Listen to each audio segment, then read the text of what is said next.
She was just a maid, invisible, unnoticed, until the night she kissed the billionaire's photo. And he heard everything. What started as a secret turned into a love story no one saw coming. Stick around till the end. You won't believe how this love story ends. Lily Hart was only 23, but life had already taught her how cruel the world could be. Her days began early, too early. Before the sun could rise, before birds remembered to sing. Her mother's soft coughs in the next room were the first sounds she heard each morning. Cancer doesn't wait for payday, and dreams don't stand a chance when prescriptions cost more than rent. So Lily Hart put her dreams on a dusty shelf, packed her pride away in a drawer, and took a job most would ignore, maid at Willow Hill Estate. Willow Hill was nothing like the crumbling apartment she returned to every night. It sat atop a winding hill like a forgotten castle, wrapped in fog, with gates so tall they scraped the sky. People in the city whispered about it, the home of Chase Walker, the tech billionaire who never smiled, never dated, and never missed a chance to change the world with code and machines. The mansion was made of stories, golden staircases that glowed beneath chandeliers, velvet halls lined with paintings worth more than Lily would earn in a decade. It smelled of old money, polished wood, and something colder. Silence. Chase lived there alone, no family, no lovers, just silence, security systems, and the occasional staff member who was quickly replaced if they talked too much or stepped too loudly. But Lily stayed. She didn't talk. She didn't step too loudly. She just worked. Every day she cleaned the same rooms with the same rhythm, feather duster in one hand, quiet hopes in the other. But it was his study she feared and adored the most.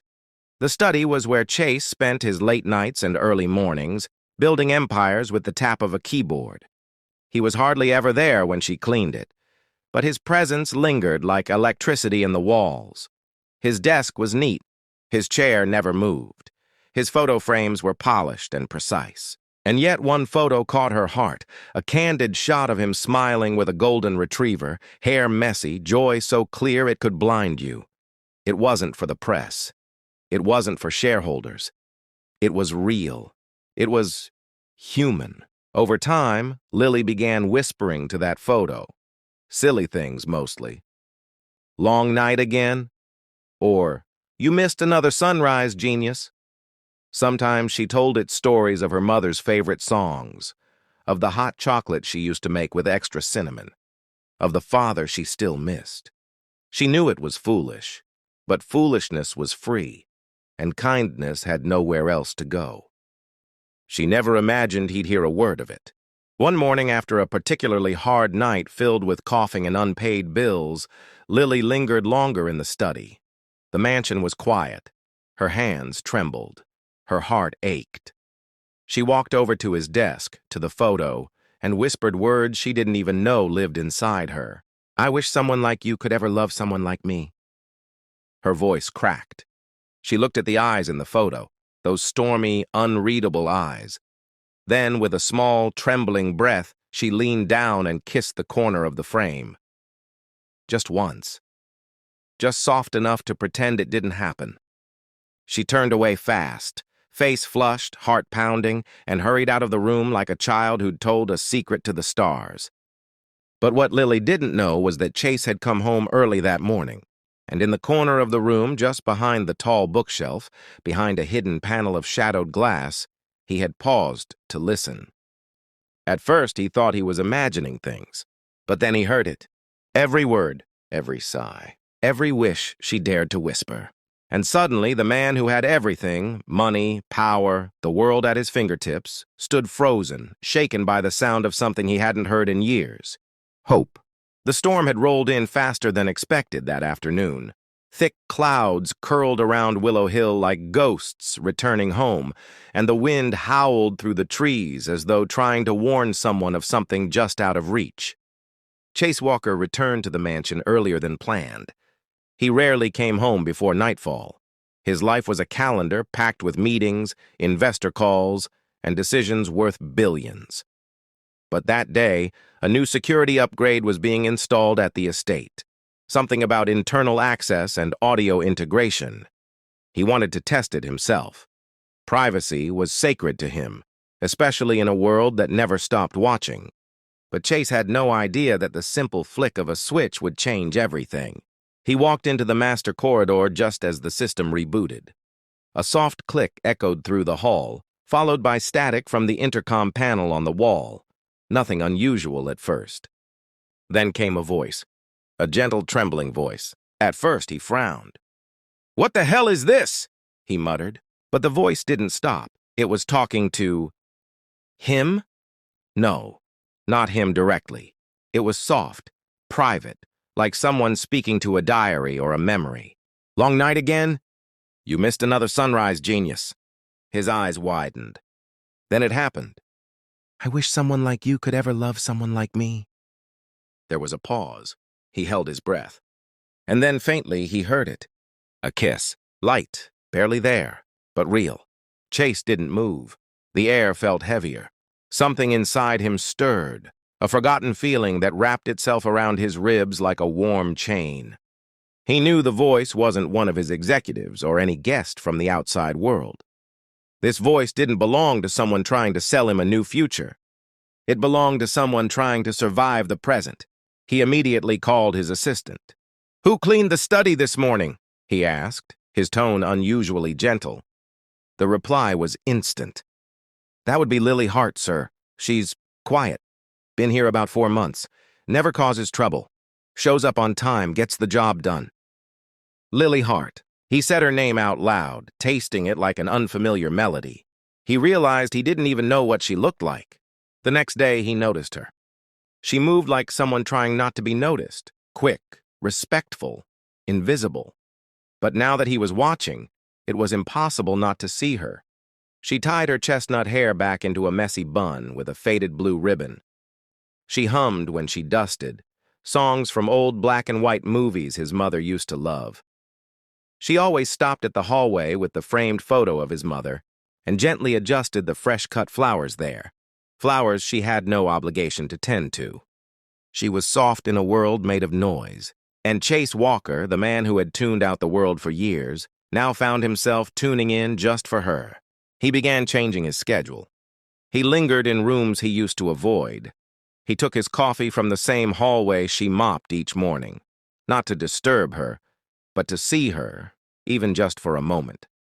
Her presence became a strange kind of comfort, not exciting like the boardroom winds, not dramatic like his past romances, but steady, warm, real.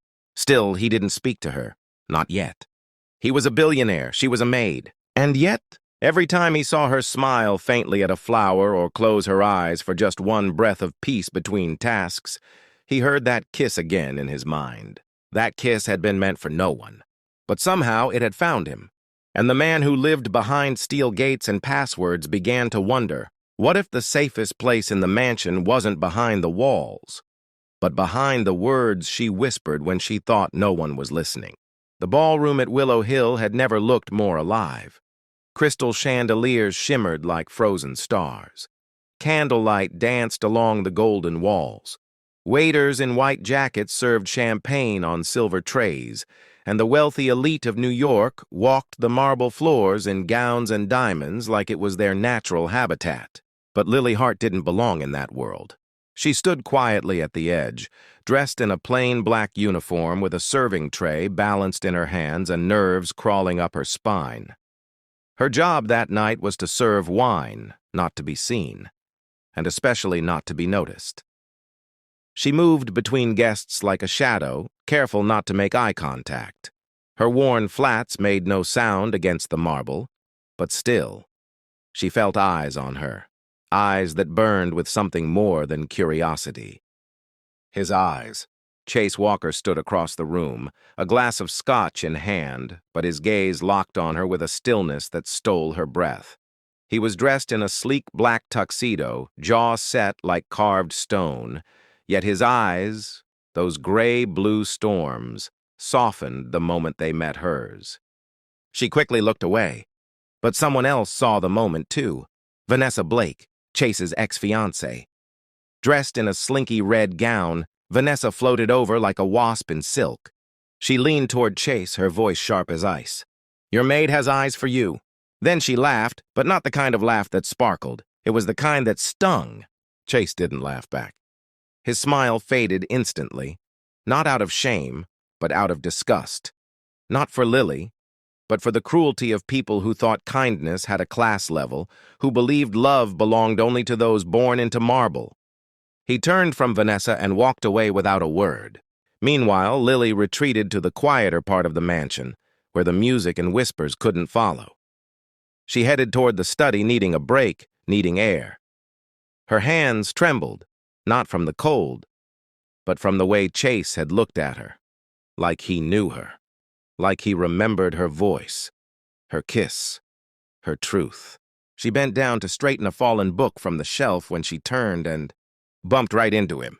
The tray in her hands rattled, and she gasped, stepping back. I'm sorry, Mr. Walker." He looked down at her, not with the cold detachment of a billionaire, but with the steady warmth of a man who felt something shift. "It's Chase," he said softly. The air froze. She looked up at him, eyes wide, lips parting like she wanted to say more, but couldn't. In that silence, the world narrowed. Just the two of them. A man who had built walls around his heart, a woman who had dared to whisper inside them. And then, bang! The study doors burst open. 3 security officers rushed in, walkie-talkies blaring. "Sir, we've got a breach. One of your encrypted investor files was accessed and sent to a private server. No external entry. It had to be someone inside." Lily stepped back, heart pounding. "What?" "We're questioning the staff," one officer said, eyes flicking to her. "All access points lead to the West Wing. You were working that floor tonight, correct?" She blinked, shaken. "Yes, but I didn't—" The words wouldn't come. Suddenly, her hands, those same hands that had cleaned his desk with care, touched his photo with longing, were seen as dangerous. Guilt by uniform, guilt by status. She turned toward Chase, eyes pleading, voice barely a breath. "I didn't do this." But the room was spinning. The music downstairs still played. The rich still danced. And Lily stood in the study, her whole world crumbling, wondering, was this a mistake? Or had her whispered kiss woken something too dangerous to survive? The hallway outside the study turned cold. Not from temperature, but from the sudden chill of suspicion. 2 guards escorted Lily down the polished marble corridor, their hands firm on her arms, not rough, but not gentle either. Like they had already decided she was guilty. The ballroom music faded behind them, replaced by silence and shame. She was brought to a small room beneath the east wing, where bright lights flickered above a steel table. A camera stared at her like a judge.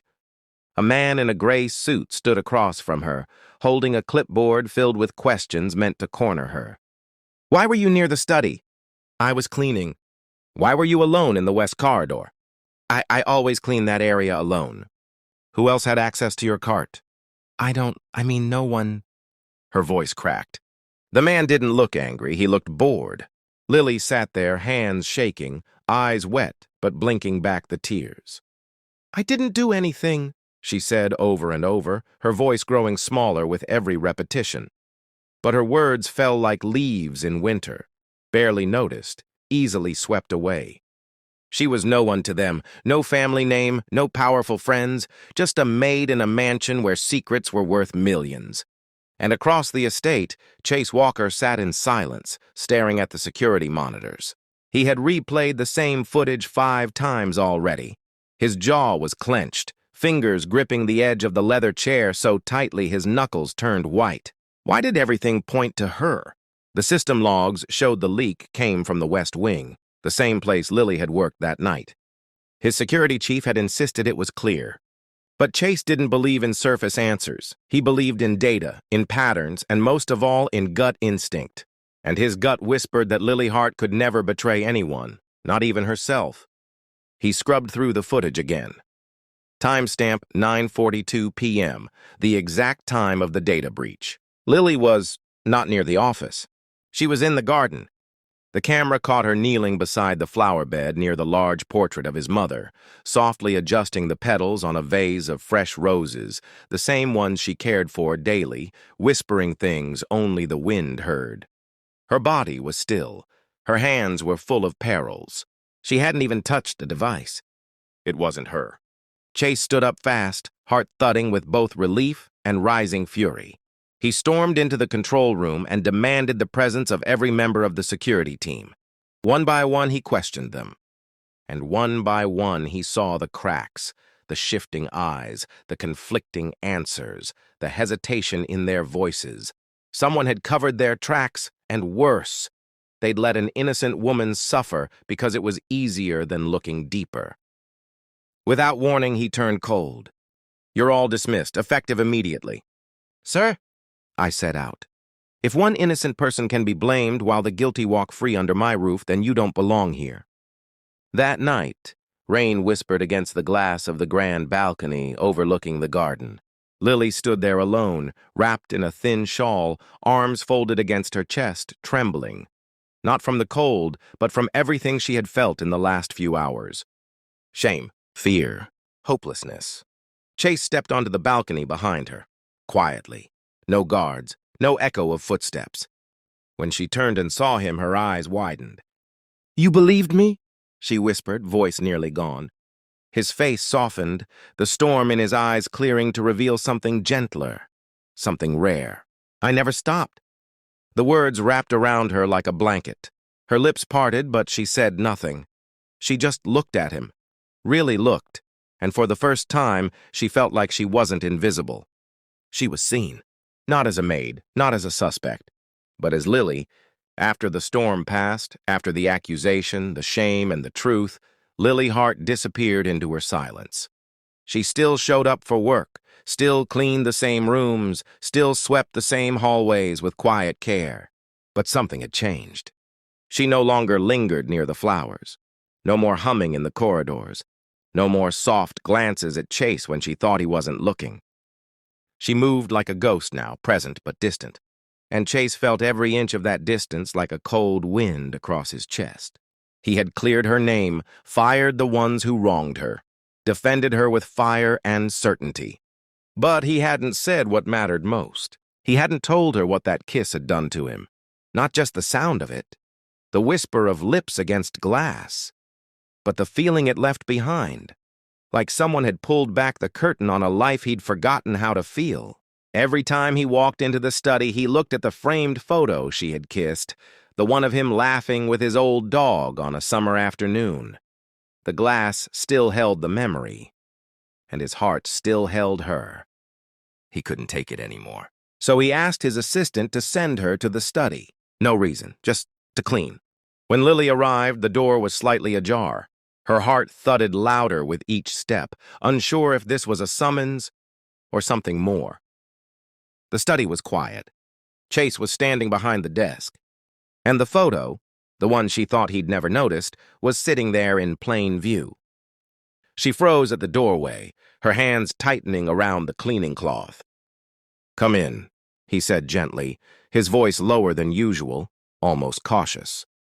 She walked in slowly, like stepping into a dream she feared might break. Then she saw it. The photo, moved, centered, and his hand, resting lightly on its frame. "You said something. A few weeks ago," Chase began, eyes never leaving hers, "when you thought no one could hear." Lily's breath caught in her throat. She knew instantly what he meant. Her cheeks turned crimson. Her voice barely worked. I didn't mean for you to—" But he lifted the photo, holding it up like it mattered more than every painting in the mansion. "You said," he repeated gently now, "you wished someone like me could ever love someone like you." Her lips parted. Her eyes shimmered. "I remember," she whispered. He stepped around the desk slowly. No rush, no threat, just a presence that wrapped around her like warmth in a cold room. He stopped just a breath away from her. "What if," he said softly, "I already do?" Lily couldn't speak. Tears spilled before words did. "I'm no one," she finally whispered. "I wear borrowed shoes and live in a one-room apartment. I iron your shirts and scrub your floor. I'm not—" Her voice broke. I'm not her, not Vanessa, not anyone the world would say you should love. He looked at her like she was made of stars. You're everything she never was, he said, not a single doubt in his voice. She looked at me like a prize. You looked at me like a person. He reached out, not to take, not to demand, but to gently, carefully hold her hand. You kissed me when you thought I wasn't listening, he said. I listened. I cared. And now... He leaned in slowly, his breath brushing her cheek. Now I'm here to ask if you still mean it. Lily's heart was a storm, a sunrise, a song with no end. She didn't answer with words. She answered the only way that felt true. She kissed him. Not on a photo, not in secret, not with shame or fear, but in the quiet glow of his study, with the moonlight slipping through the curtains. She kissed him the way you kiss someone when your soul finally recognizes home. And this time, he kissed her back. The world didn't know what to make of it. When the news broke that billionaire Chase Walker, founder of one of the most powerful tech empires in the world, was in love with Lily Hart, the maid from Willow Hill, social media nearly exploded. The tabloids printed headlines with words like fairy tale and gold digger in the same sentence. People whispered.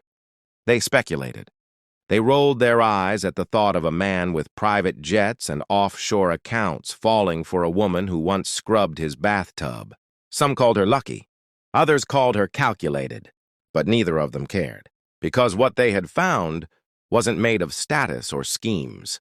It was built slowly, honestly, through late-night conversations, shared silence, moments in the garden where she read poetry aloud and he listened like each word mattered more than his billions. He took her to Paris, not to impress her, but to show her the rooftop where he'd first dreamed of creating his company. She took him to the small diner where her parents had their first date and made him laugh over greasy fries and chocolate milkshakes. They didn't fall in love under chandeliers. They fell in love under real life. When the wedding day came, it was nothing like the papers expected. No press, no paparazzi, just friends, a soft breeze, a field of wildflowers blooming behind Willow Hill. Lily wore a gown her mother helped sew, stitched with tiny blue forget-me-nots. Her hair was loose, kissed by the wind. She didn't walk down the aisle to violins, but to an old record she once played while dusting the halls of the mansion. Chase stood at the altar, not as a CEO, but as a man whose heart had finally stopped running. When it came time for vows, he surprised everyone with a speech that wasn't on paper. He looked out at the guests, business partners, family, doubters, believers, and then turned to Lily. She was a maid, I was a billionaire, he began, voice steady, clear. A few people shifted uncomfortably, others leaned in. But love doesn't speak in dollars. It speaks in truth, in kindness, in bravery. He paused, eyes shining, hand holding hers like it anchored him to the ground. She didn't try to win me. She wasn't playing a game. She was just herself, honest, quiet, unshaken by my money, and somehow louder than anything I'd ever heard is my life. He looked at the crowd. And to anyone who still thinks status matters more than soul, he smiled gently. I hope you find someone who proves you wrong. There was silence, and then applause, not forced, not polite, but real. In the weeks that followed, people slowly stopped calling it a scandal. They started calling it what it always was. Love, the kind that made people believe again. They didn't live in the headlines. They lived in morning coffee, in garden walks, in nights where he read her poetry and she taught him how to dance barefoot on marble floors.